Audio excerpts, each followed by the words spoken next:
Delhi High Court suspends Insolvency Professional for excess fee and misconduct. Writ petition by Insolvency Professional versus Insolvency Bankruptcy Code of India. IP suspended for 2 years. Delhi High Court on excess fee and outsourcing of the major work. Welcome back to today's video, a landmark judgment of Delhi High Court judgment. The court upheld that a 2-year suspension of an insolvency professional for a serious violation under the IBBI, Insolvency Bankruptcy, under the IBC, Insolvency Bankruptcy Code and its regulations.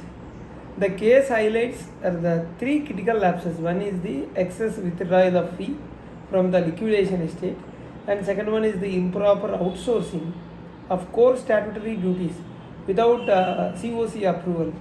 Other one is delay in filing mandatory applications during CIRP.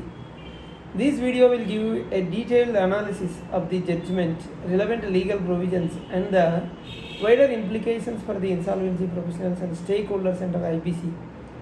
I will explain you the background of this case. The appellant, chartered accountant and insolvency professional, acted as IRP, RP and later liquidator for large corporate debtor. So he also handled another CIRP for multiple financial, operational and employee claims were admitted. During the process of insolvency professional, he withdraw excess liquidator fees and engaged a professional firm which is a related entity to perform statutory duties and delayed filing and an avoidance of transaction application before Honorable NCLT. So the IBBI inspected his assignments, issued a draft inspection report followed by show cause notice. So finally, the disciplinary committee DC of IBBI suspended his registration for 2 years and directed refund 50% of the professional fee paid to the outsourced firm to be deposited into the consolidated fund of India. So the insolvency professional challenged this order before Delhi High Court. Argument by the insolvency professional, that is the petitioner, is IP raised several contentions. One is the jurisdictional challenge, claimed that under section 218 IBC, only investigation could precede disciplinary action under section 220, and alleged that IBBI's inspection order was issued by an officer below the required rank. And refund of fees, argued that the excess fee had already been voluntarily refunded before IBBI's deadline. So the good faith defense invoked section 233 IBC, which protects insolvency professionals acting in a good faith from legal action, and also stated that COVID-19 delay justification claim, delay in filing avoidance application under Regulation 35A CIRP regulations was due to COVID disruptions and lack of cooperation from the management.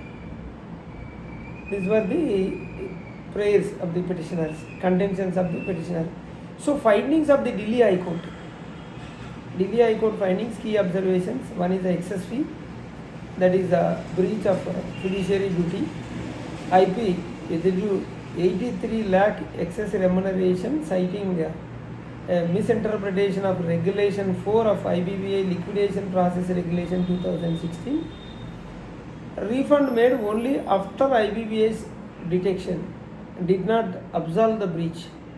This is what the findings of the Delhi High Court, and violated fiduciary obligations under section 36 and 208 of IBC. Improper outsourcing of core functions. IP engaged a related firm for a task like claim verification and preparation of liquidation estate, valuations, action planning. So these are all core statutory duties of liquidator already covered in his remuneration. Outsourcing without COC approvals contravened Regulation 7(1) liquidation regulations.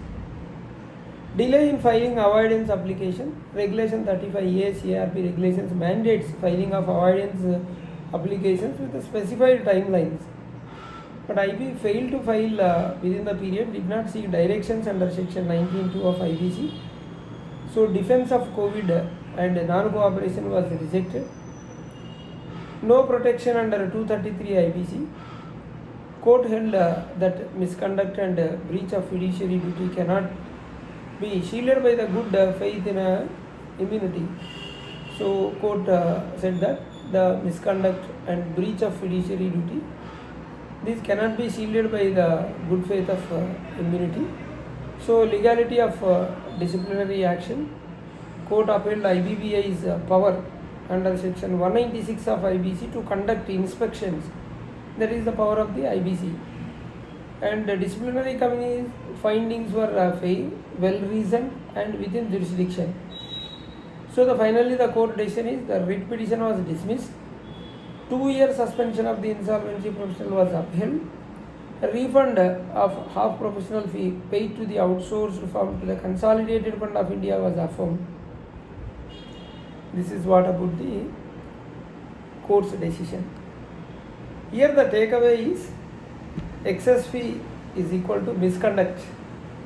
Even voluntary refund, don't excuse initial wrongful withdrawals. Outsourcing core duties prohibited. So we have 2 channels, RR Corporates and RR Legal Talks. Please do subscribe and hit the bell icon so that you will not miss latest updates. Thank you.